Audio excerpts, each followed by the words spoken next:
ne se répand pas de ses dons, ni de son appel. C'est-à-dire, si Dieu t'a appelé à être pasteur, il ne va pas se repentir de t'avoir appelé au ministère pastoral.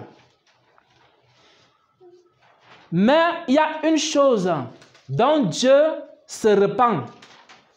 Il se repent de ses promesses. Dieu peut te faire une promesse. Et puis, tu as reçu la promesse en 2010.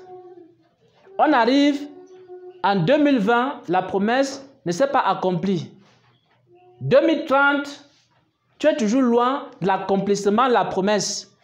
2040, les cheveux blancs commencent à pousser et la promesse ne s'est pas toujours accomplie. Et maintenant, tu es en train de voir d'autres personnes à qui Dieu avait fait des promesses et tu vois la réalisation et l'accomplissement de ces promesses.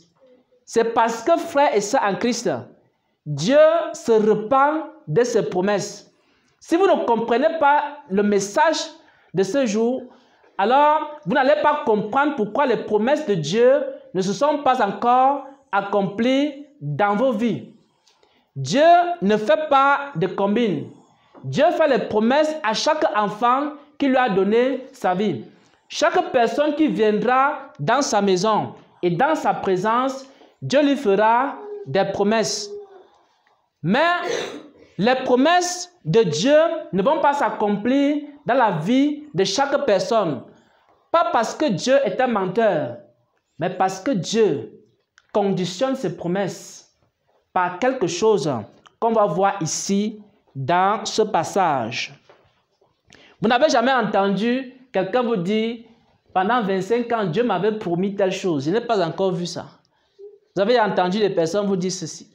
Oui, Dieu m'avait promis telle chose. Vous voyez déjà, il a déjà 40 ans, 50 ans, 60 ans. Dieu m'avait promis. Dieu m'avait parlé quand j'étais jeune, j'avais 10 ans. Il m'avait parlé de ça. Il est déjà marié. Il a déjà les enfants. Il a déjà les petits-enfants. Et il continue à dire toujours que Dieu m'avait dit cela quand j'étais enfant. Et à un moment donné, les gens ne croient même plus aux promesses de Dieu. Alors, écoutez attentivement la révélation. La parole qui fut adressée à Jérémie de la part de l'Éternel en ces mots. Lève-toi et descends dans la maison du potier. Parce que Dieu avait envoyé Jérémie dans la maison du potier pour lui enseigner cette vérité qui ne se repent pas, qui se repent de ses promesses. Là, je te ferai entendre mes paroles. Je descendis, donc Jérémie descendit dans la maison du potier. Et voici, il travaillait sur un tour. Le vase qu'il faisait ne réussit pas. Comme il arrive à l'argile dans la main du potier, il en refit un autre. Un autre vase. Alors, voici la première question. Le potier était en train de faire un vase. Le vase n'a pas réussi. Est-ce que le potier a forcé qu'il va refaire seulement le même vase? Il a abandonné, il a dit non. Comme il en est ainsi, je vais refaire un autre vase. J'ai voulu travailler avec ce vase. Ça ne va pas donner. Je vais chercher un autre vase. J'ai voulu travailler plutôt avec ceci. Ça n'a pas donné. Je vais maintenant travailler avec un autre vase. C'est la même chose en ce qui concerne les promesses de Dieu. On va lire le passage ou le verset qui suit. Ne puis-je pas agir envers vous comme ce potier, maison d'Israël? Voici comme l'argile est dans les mains du potier, ainsi vous êtes dans ma main, maison d'Israël. Nous sommes tous entre les mains de Dieu, comme des vases entre ses mains. Chaque personne qui est ici dans cette assemblée est entre ses mains comme un vase. Chaque chrétien est entre ses mains comme un vase. Chaque serviteur de Dieu est entre ses mains comme un vase. Et c'est lui qui travaille dans ce vase-là. Qu'est-ce qu'il fait dans ce vase? Si vous avez compris la première partie, qu'est-ce qu'il fait? Il est en train de donner des formes au vase. C'est un peu comme si on est en train de corriger, de faire des corrections à ce vase-là. Donc, quand vous êtes entre les mains de Dieu, Dieu va essayer de vous corriger, de vous façonner, de vous modeler pour que vous ayez les bonnes formes telles qu'il veut que vous soyez. Parce que toute personne qui vient à Jésus vient toujours avec des défauts. Il n'y a personne qui vient à Jésus seulement avec les qualités. Moi-même, quand j'ai donné ma vie au Seigneur, je suis venu avec des défauts. Avec plein de défauts comme ça. Mais je suis venu à Jésus comme un vase entre les mains d'un potier qui, il regarde, la forme s'il n'est pas bien, j'arrange. Et Dieu ne fait que nous arranger. Et voilà comment nous sommes entre ses mains. Et Dieu fait donc quoi? Il fait des corrections dans la vie du chrétien. On va lire le verset suivant.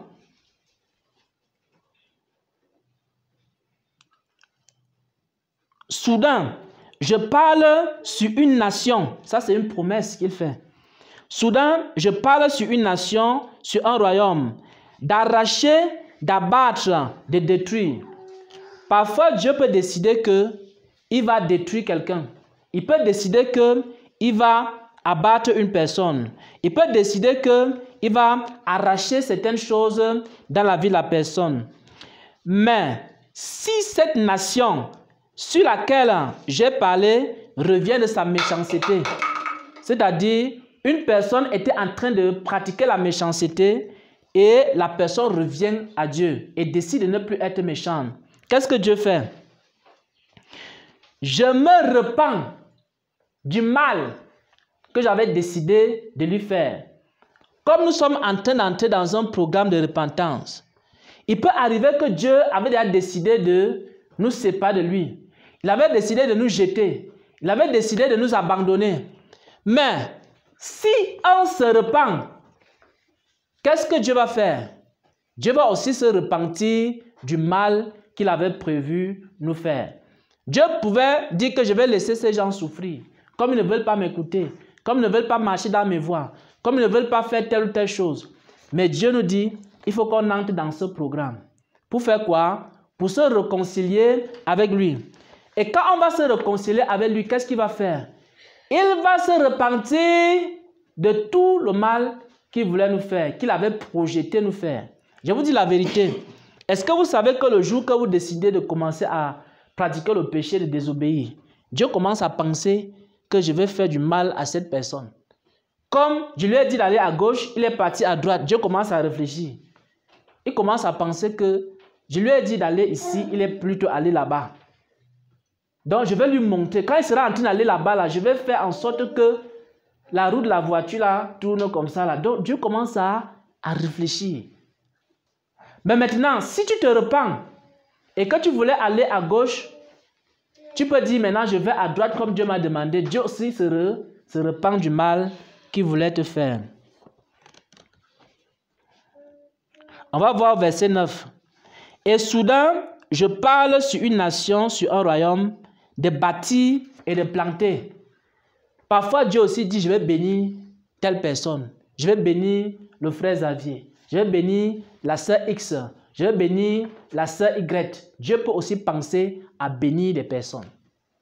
Mais quand Dieu voit quoi?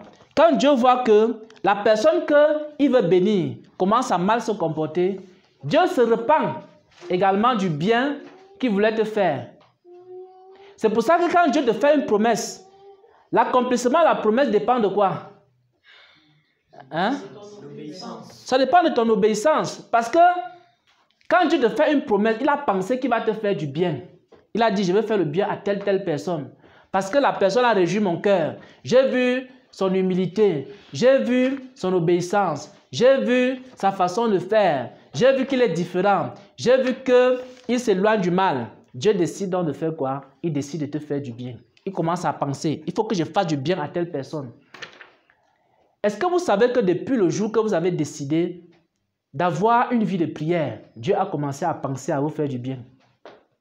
Est-ce que vous savez que depuis le jour que vous avez décidé d'être fidèle à Dieu, Dieu a commencé à penser?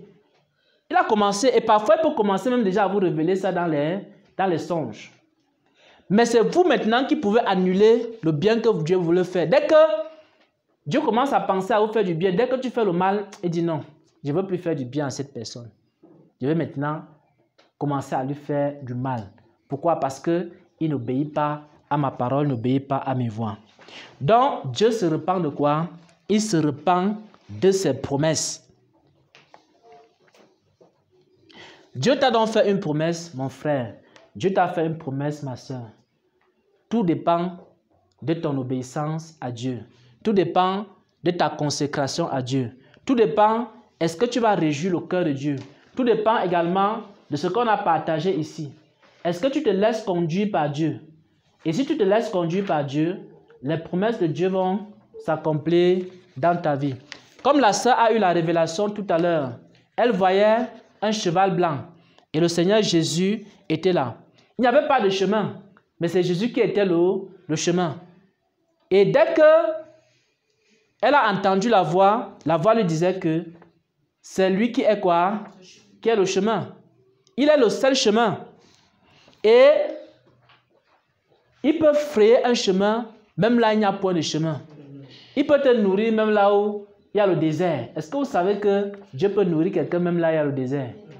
Oui, Dieu peut nourrir quelqu'un même là où aucun arbre ne pousse.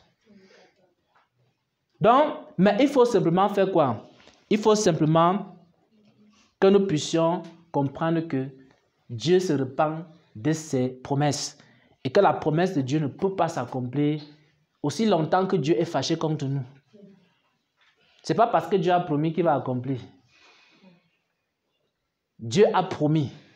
Tu vas souffrir pour voir tout ce que Dieu a eu à promettre. Et d'autres ont tellement attendu l'accomplissement des promesses de Dieu qu'ils ont abandonné. Oui. Parce que deux personnes entrent ici. Dieu promet à l'un, Dieu promet à l'autre. Et Dieu vous regarde. Il dit, bon, j'ai promis à Divine. J'ai promis aussi à Junior. Dieu vous regarde. Il commence à vous observer. Si c'est Junior qui est le premier à obéir, c'est lui qui est le premier à recevoir aussi la grâce de Dieu.